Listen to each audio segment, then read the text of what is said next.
Hola. Parfois, quand Kyle rentre à la base, il est tard. Ça dépend aussi des missions qu'ils ont à faire ou à pas faire. Donc, voilà. Ça se passe bien pendant tout un temps. Il rentre, il fait ce qu'il a fait. Il doit faire un rapport. Il doit faire sa toilette parce qu'il est tout le temps crotté. Il déteste être là, à se traîner partout. Mais bon, il est content quand il fait son job. Comme il dit, quand le travail avance, ça fait plaisir. Mais c'est quand même un drôle de travail et il le sait, et il le vit, et il le voit et ça le touche.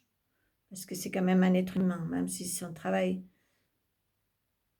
c'est de tuer, il tue pour la bonne cause et il doit tuer parce que s'il ne tue pas, c'est lui qui est tué.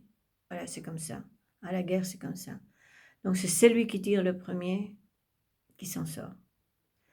Et il faut être très prudent, être très vigilant, très vigilant. Parfois, il rentre le soir et dit: «Ah, on va parler un peu, je suis content, j'ai des choses à te dire, j'ai des courriers des enfants, les enfants, ils sont ceci, ils ont fait cela», il pleure la plupart du temps. Il dit surtout la petite, elle n'arrête pas de pleurer, c'est vraiment terrible, hein, et j'ai mal au cœur pour eux. En plus, voilà, ça fait des années que je leur dis que c'est bientôt fini. Et là, ils commencent à comprendre qu'en fait, c'est du blabla. Que c'est pas fini.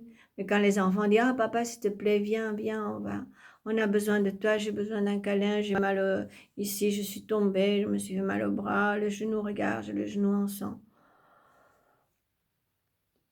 Eh bien, ça lui prend au cœur, ça lui prend aux tripes aussi. Il a beaucoup de peine avec ses petits loulous qu'il ne peut pas cajoler, qu'il ne peut pas mettre au lit.